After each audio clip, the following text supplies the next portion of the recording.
مرزا غلام احمد، یہ تو پہنچ چکا ہے وہاں، اور ہم بھی جب پہنچیں گے پھر دیکھیں گے تجھ پہ درود و سلام پڑتا ہے یا فرشتوں کی جوتیاں روزانہ پڑتی ہیں۔ رسول علیہ الصلوۃ والسلام کی توہین کرنے والا کوئی شخص نہ دنیا کے اندر عزت پا سکتا ہے اور نہ آخرت میں عزت۔ یہی وجہ ہے اس کی موت جہاں پر ہوئی وہ سب جانتے ہیں، مرتے ہوئے بھی گندگی کے مقام پہ مرا، باتھ روم کے اندر اس خبیث کی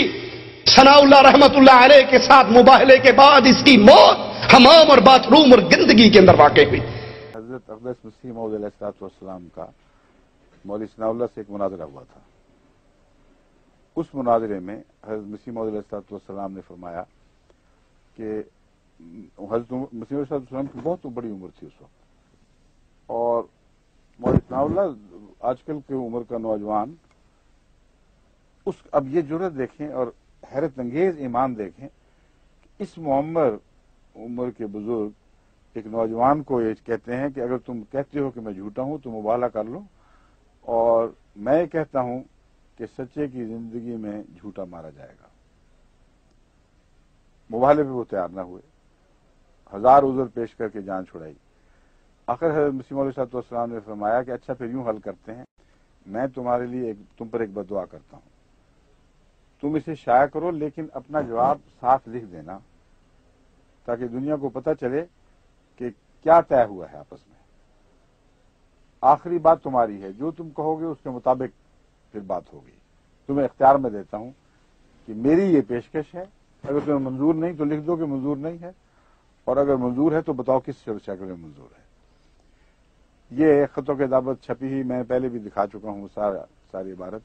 اور یہ جونکر صاحب کو نہیں پتا، یا پتا ہے تو جیسا کہ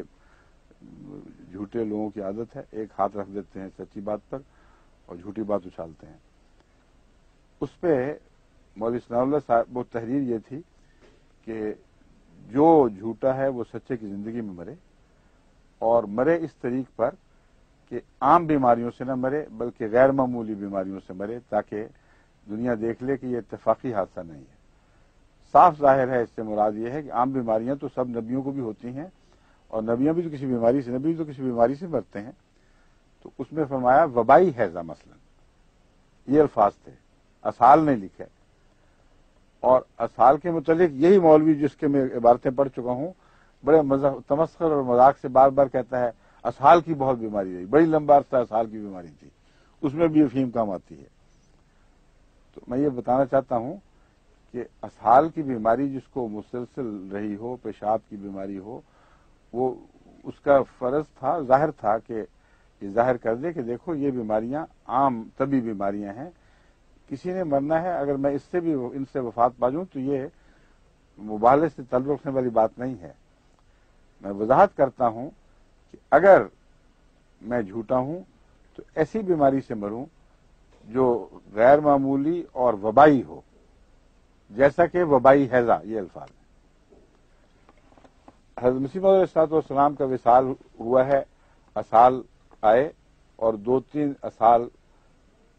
اس قدر وہ جان کمزور کرنے والے تھے کہ نقاہت سے سر پیچھے لٹک جاتا تھا کمزوری سے، اور جن کو اسال آتے ہیں ان کو پتہ ہے۔ اور اس طرح جان کنی کی حالت میں کی تکلیف میں کمی آ جاتی ہے حقیقت میں۔ جس کو جو اسال سے وفات پاتا ہے اس کی جان رفتہ رفتہ سرایت نکل جاتی ہے جسم سے، اور بہت کم جان کنی کی تکلیف ہوتی ہے۔ مگر نعوذ باللہ یہ بدبختی کہ ٹٹی میں مرا یا نعوذ باللہ غسل خانہ اجابت میں مرا، یہ سب مولویوں کی بکواس ہے۔ حضرت مسیح موعود علیہ السلام کے متعلق یہ روایتیں خود حضرت مرزا بشیر احمد صاحب نے لکھی ہیں، اور خود آپ کے خسر حضرت میر ناصر نواب صاحب نے لکھی ہیں۔ اپنے ہاتھ سے کھلی کھلی کتاب بنا دیا ہے آپ کی زندگی کو، اور اس میں یہ لکھا ہے کہ وصال اس طرح ہوا تھا کہ جب بھی اس نماز کا وقت تھا، جب بھی اس نقاہت اور کمزوری سے ہوش آتی تھی تو تیمم کے لیے مٹی طلب کرتے تھے اور نماز شروع کر دیتے تھے، اور نماز پڑھتے پڑھتے غنودگی ہوتی تھی، پھر اگر بیماری کا حملہ ہوا پھر صفائی کی جاتی تھی، اور اس کے بعد پاک صاف بدن کے ساتھ آپ اسی طرح لیٹتے تھے اور پھر نماز شروع کر دیتے تھے۔ وصال ایسی نماز کی حالت میں ہوا ہے۔ یہ مولوی شرارت سے یہ بند کر دیتے ہیں۔ اب سنیے اس چیلنج کی بات۔ وہ جو اسہال عام بیماری تھی اور اسی سے وصال ہوا، اس کو مباہلے میں جھوٹا ثابت کرنے کے لیے انہوں نے وبائی ہیضہ قرار دے دیا۔ امر واقعہ یہ ہے کہ حضرت مسیح موعود علیہ السلام کا وصال لاہور میں ہوا ہے، اور یہ بھی اللہ کی شان تھی کہ قادیان میں نہیں ہوا، کیونکہ اگر قادیان میں ہوتا اسہال سے وصال تو مولوی کہہ سکتے تھے کہ وبائی ہیضہ ہو گیا ہے، اس کا کوئی توڑ جماعت کے پاس نہ ہوتا۔ لاہور میں ہوا، اور ہوا ہے مئی کے مہینے میں، جو کڑاکے کی خشک دھوپ کا زمانہ ہے، جس میں وبائی ہیضہ ہوتا ہی نہیں۔ تاریخ نکال کے دیکھ لیں ہندو پاکستان میں، مئی کے مہینے میں وبائی ہیضہ نہیں چلا کرتا ہے، جولائی اگست میں جا کے پھوٹتا ہے۔ لیکن اس پر مزید یہ کہ ہندوستان کی برطانوی حکومت کا بڑا سخت قانون تھا کہ وبائی ہیضہ سے مرے ہوئے شخص کی لاش ایک جگہ سے دوسری جگہ منتقل نہیں کی جائے گی۔ بس یہ گواہی خدا تعالیٰ نے آپ کی صداقت پر ہمیشہ کے لیے قائم کر دینی تھی، اور جس کو یہ اپنی طرف سے جھوٹا ہونے کی دلیل دے رہے ہیں وہ سچے ہونے کے ایک عظیم نشان بن جاتا ہے۔ یہ سول سرجن لاہور نے تحریری سرٹیفکیٹ دیا کہ یہ مریض وبائی ہیضہ سے نہیں مرا، یہ اسہال کی تکلیف سے مرا ہے، اور اس لیے اس کو قادیان ریموو کرنے میں اس کی نعش کا کوئی حرج نہیں ہے۔ اور اس سرٹیفکیٹ کے نتیجے میں باقاعدہ ریلوے میں آپ کی نعش بٹالے تک پہنچائے گی، اور اس کے بعد پھر صحابہ کرام نے اپنے کندھوں پر 12 میل کا فاصلہ طے کر کے قادیان پہنچایا۔ تو یہ تو وہ حال ہے جہاں تک وصال کا طریق کا تعلق ہے۔ اب سنیے مولوی ثناء اللہ صاحب کا چیلنج کو قبول کرنا یا نہ کرنا۔ حضرت مسیح موعود علیہ السلام نے لکھا کہ اگر میں جھوٹا ہوں تو پھر میں یہ دعا کرتا ہوں کہ تم دیر تک زندہ رہو اور میں تمہاری زندگی میں مر جاؤں، اگر میں سچا ہوں تو تم میری زندگی میں مر جاؤ، لیکن اس کے بعد آخری بات تم نے لکھنی ہے، شائع کر کے لکھ دو۔ منو ان شائع کیا، دلیلیں بنائیں کہ کیوں یہ بات میں قبول نہیں کر سکتا، نہ کروں گا، اور یہ نوٹ اپنے قلم سے لکھا کہ میں تو اس اصل کو تسلیم ہی نہیں کرتا کہ سچا جھوٹے کی زندگی، جھوٹا سچے کی زندگی میں مرتا ہے۔ میرا عقیدہ یہ ہے کہ سچا جھوٹے کی زندگی میں مرتا ہے، اور میری دلیل یہ ہے کہ مسیلمہ کذاب بدبخت جو جھوٹا تھا، اس کی زندگی میں حضرت اقدس محمد رسول اللہ صلی اللہ علیہ وسلم فوت ہو گئے، اور میرا مذہب یہ ہے کہ جھوٹے کی رسی دراز کی جاتی ہے۔ اب بتائیے، جس نے یہ لکھا اور کہا شائع کرو اور آخری بات اپنے قلم سے لکھ دو، وہ آخری بات کیوں جونکر صاحب نے نہیں پڑھی؟ پڑھی ہوئی ہے، جھوٹ بولتے ہیں یہ لوگ، یا نہیں پڑھی میں نہیں جانتا کہ کہاں کس سعودی قوم سے تعلق رکھتے ہیں۔ اگر یہ سعودی ہیں، مجھے تو مزاج سعودی نظر نہیں آتا، مزاج تو ان کا بڑا ہی گندا گھٹیا پنجاب کا یا ہندوستان کی بعض ریاستوں کے مزاج جو ہوتے ہیں مولویوں کے ہم جانتے ہیں ویسا ہی لگتا ہے۔ لیکن اگر خود نہیں پڑھا تو پھر وہ ظہیر کی کتاب سے اٹھا کر منوان وہی بات بیان کر دی ہے، تقویٰ تو قریب بھی نہیں پھٹکا ان لوگوں کے۔ بس یہ حال ہے ان کا اور ان کے جھوٹے الزامات کا۔ ایک رو اور چلی ہوئی ہے آج کل ان کا گالیاں دینے کی، اور میں ان کے متعلق بتاتا ہوں۔ حضرت مسیح موعود علیہ السلام کو جو لوگ گالیاں دیتے ہیں ان کو کوئی حیا نہیں ہے، کیونکہ حضرت مسیح موعود علیہ السلام کی ساری عمر حضرت اقدس محمد مصطفیٰ صلی اللہ علیہ وآلہ وسلم کی مدح سرائی میں گزری ہے، اور ایسا کلام ہے آپ کا کہ روحیں وجد کر اٹھتی ہیں۔ بڑا ہی بد نصیب اور بدبخت انسان ہوگا جو مسیح موعود کو گالیاں دینے میں اپنے آپ کو اپنی زندگی ضائع اور باطل کر دے۔ تو یہ تو حضرت اقدس مسیح موعود علیہ السلام پر یہ گند بکنے والے لوگ جو ہیں ان کو میں بتاتا ہوں کہ حضرت مسیح موعود علیہ السلام کی ساری زندگی قرآن اور حضرت محمد مصطفیٰ صلی اللہ علیہ وسلم کے عشق میں اور اللہ تعالیٰ کی ہم سرائی میں صرف ہوئی ہے۔ جو خدا کی محبت میں آپ کے دل سے جو ابلتے ہوئے چشمے پھوٹے ہیں وہ آپ کی نثر کے کلام میں بھی اور نظم کے کلام میں بھی ایک لاسانی مقام رکھتے ہیں۔ حضرت رسول اکرم صلی اللہ علیہ وآلہ وسلم کی مدح میں جو آپ نے گیت گائے ہیں، جو تحریریں لکھی ہیں، جو عربی میں، فارسی میں، اردو میں، نظم و نثر میں جس بے حد والہانہ اور پاک محبت کا اظہار کیا ہے، اس کی کوئی مثال آپ دوسری دنیا میں کسی مذہب کسی فرقے سے نکال کے دکھا نہیں سکتے۔ آج بھی یہ سارے شاعر سر جوڑ کے بیٹھیں تو اس کلام کا ثانی پیش نہیں کر سکتے جو حضرت مسیح موعود علیہ السلام کے دل سے اللہ تعالیٰ کی تائید کے ساتھ آن حضرت صلی اللہ علیہ وسلم کے عشق میں پھوٹا ہے۔ اور پھر اردو میں بھی اور عربی میں بھی اور فارسی میں بھی، اور بعض جو تحریریں ہیں نظم و نثر کی ان کو پڑھ کے غیر احمدی علماء نے اور غیر احمدی چوٹی کے اس زمانے کے مشاہیر نے حیرت انگیز وجد کا اظہار کیا، کہتے ہیں کہ یہ کلام ایسا ہے جس سے روح وجد میں آ جاتی ہے۔ ایسے شخص کے پیچھے تم گندی گالیاں لے کے پڑ گئے ہو، اسے نعوذ باللہ من ذالک گستاخ رسول قرار دیتے ہو،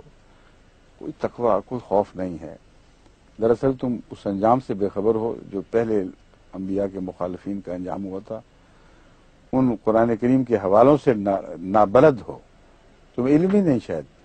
کہ قرآن کریم اس طرز عمل کو کیا قرار دیتا ہے۔